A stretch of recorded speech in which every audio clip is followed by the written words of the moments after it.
सोचो, एक गांव जहां समय रुक गया है, एक ऐसा गांव जहां हर कोना, हर गली एक कहानी बयां करती है। बिल्कुल खामोश, वीरान, जैसे किसी ने अचानक सब कुछ छोड़ दिया हो। यह है कुलधरा, राजस्थान का एक भूतिया गांव। एक ऐसा स्थान जो रहस्यों से भरा हुआ है। 200 साल पहले यहां हंसी खुशी और रौनक थी। लोग अपने दैनिक जीवन में व्यस्त थे, त्योहार मनाते थे और खुशहाल जीवन जीते थे। आज बस पुरानी बातों की फुसफुसाहट बाकी है, दीवारों पर उकेरी गई कहानियां जो अब धुंधली हो चुकी हैं। कुलधरा 13वीं सदी का है। एक समय में यह गांव जीवन से भरा हुआ था। इसे पालीवाल ब्राह्मणों ने बसाया था, जो खेती बाड़ी में माहिर और खुशहाल थे। वे अपने खेतों में मेहनत करते थे और अपनी फसलों से समृद्धि पाते थे। उन्होंने इस रेगिस्तान में अपनी जिंदगी बनाई। वो फलते फूलते रहे। उनकी मेहनत ने इस बंजर भूमि को हरा भरा बना दिया था। लेकिन कुछ बहुत गलत हो। एक ऐसा हादसा जिसने सब कुछ बदल दिया। एक रात में सब गायब हो गए, जैसे किसी ने जादू की छड़ी घुमा दी हो।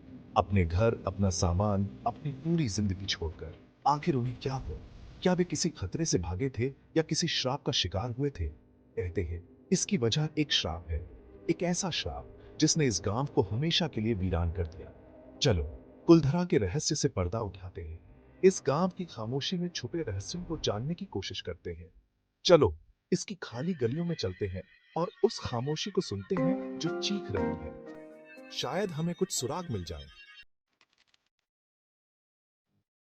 कुलधरा में कभी जिंदगी अच्छी थी।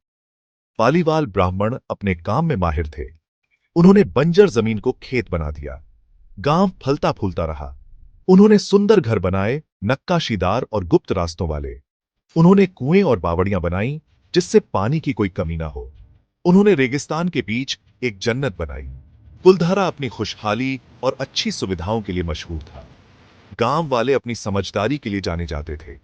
वे एक दूसरे के साथ और कुदरत के साथ मिलजुल कर रहते थे। लेकिन उनकी ये अच्छी जिंदगी हमेशा के लिए नहीं थी। एक काला साया मंडरा रहा था, जो उनकी दुनिया को अंधेरे में ढकेलने वाला था। सलीम सिंह, जैसलमेर का दीवान, हुस्न और दौलत का भूखा, एक ताकतवर आदमी। उसकी नजर कुलधरा पर पड़ी, उसकी खुशहाली और औरतों की खूबसूरती पर। उसने गांव के मुखिया की बेटी को पसंद कर लिया, एक जवान लड़की, बला की खूबसूरत। सलीम सिंह उसे पाने की जिद पर अड़ गया, चाहे कुछ भी हो जाए। उसने गांव वालों पर बहुत ज्यादा टैक्स लगा दिया, उनकी बर्दाश्त से बाहर। उसने उन्हें धमकी दी कि अगर उसकी बात नहीं मानी तो अंजाम बुरा होगा। लेकिन पालीवाल ब्राह्मण घमंडी थे। वो जुल्म के आगे नहीं झुके, वो अपनों की रक्षा करते। एक रात अंधेरे में कुछ अजीब हुआ। उस रात कुलधरा गांव में एक सन्नाटा छा गया था। चांदनी रात में गांव की गलियां सुनसान थीं और हर घर के दरवाजे बंद थे। कुलधरा के लोग गायब हो गए। ऐसा लगा जैसे वे हवा में घुल गए हों। कोई नहीं जानता था कि वे कहां गए या क्यों गए। उन्होंने अपने घर छोड़ दिए, अपना सब कुछ पीछे छोड़कर। वे अपने सामान के साथ चुपचाप रात के अंधेरे में निकल पड़े। जाने से पहले उन्होंने एक श्राप दिया। यह श्राप इतना भयानक था कि सुनने वाले की रूह कांप जाए। इतना ताकतवर श्राप कि कुलधरा हमेशा के लिए वीरान रहेगा। कोई भी इस गांव में बस नहीं पाएगा। एक श्राप जिसने उनके प्यारे घर को भूतिया गांव बना दिया। आज भी कुलधरा के खंडहरों में वह श्राप गूंजता है। कोई नहीं जानता कि गांव वाले कहां गए। उनकी रहस्यमयी गुमशुदगी ने सबको हैरान कर दिया। कुछ कहते हैं कि उन्होंने दूसरे गांवों में पनाह ली, कभी वापस न आने की कसम खाकर वे नए जीवन की तलाश में निकल पड़े। कुछ का मानना है कि वे रेगिस्तान में मर गए, समय की रेत में समा गए। उनकी कहानियां रेत के कणों में खो गई। उनकी किस्मत जो भी रही हो, उनकी कहानी उनकी बहादुरी और आजादी और इंसाफ के लिए उनकी अटूट प्रतिबद्धता की गवाही देती है। यह कहानी हमें याद दिलाती है कि कभी कभी स्वतंत्रता की कीमत बहुत बड़ी होती है। उन्होंने जुल्म सहने के बजाय गायब होना पसंद किया। यह उनका साहस और आत्मसम्मान था जिसने उन्हें यह कदम उठाने पर मजबूर किया। आज कुलधरा बीते हुए कल की एक भयानक याद दिलाता है। यह गांव जो कभी जीवन से भरा हुआ था, अब एक खंडहर बन चुका है। इसकी खाली गलियां और खंडहर घर बीते जमाने की कहानियां फुसफुसाते हैं। हर कोने में एक रहस्य छुपा हुआ है और हर दीवार के पीछे एक कहानी। आने वाले लोग अजीब घटनाओं की बात करते हैं, अजीब आवाजें, कभी कभी हवा में एक सर्दी सी महसूस होती है, जैसे कोई अदृश्य शक्ति वहां मौजूद हो। ऐसा लगता है जैसे कोई देख रहा है।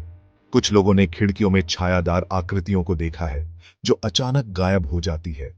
कुछ कहते हैं कि गांव वाले कभी गए ही नहीं। वे मानते हैं कि गांव के लोग किसी श्राप के कारण यहां फंसे हुए हैं।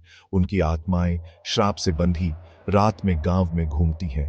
वे अपने पुराने जीवन की यादों में खोए रहते हैं और किसी भी बाहरी व्यक्ति को यहां बसने नहीं देते। वे अपने पुराने घर की रक्षा करते हैं, यह सुनिश्चित करते हुए कि वहां कोई भी दोबारा ना बस सके। यह उनकी आखिरी इच्छा है और वे इसे पूरा करने के लिए हर संभव प्रयास करते हैं। पैरानॉर्मल इन्वेस्टिगेटर कुलधरा में आते हैं, इसके डरावने माहौल और भूतिया कहानियों से आकर्षित होकर। वे यहाँ की रहस्यमयी घटनाओं की जांच करते हैं और कई बार उन्हें अजीब अनुभव होते हैं। कुछ का दावा है कि उन्होंने गांव की दीवारों के अंदर पैरानॉर्मल एक्टिविटी देखी है।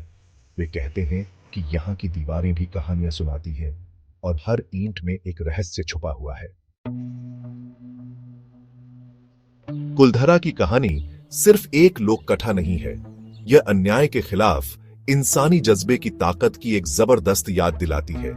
यह उन आम लोगों की बहादुरी की कहानी है जिन्होंने अपनी आजादी के लिए लड़ना चुना, तब भी जब उनके सामने मुश्किलें पहाड़ जैसी थीं।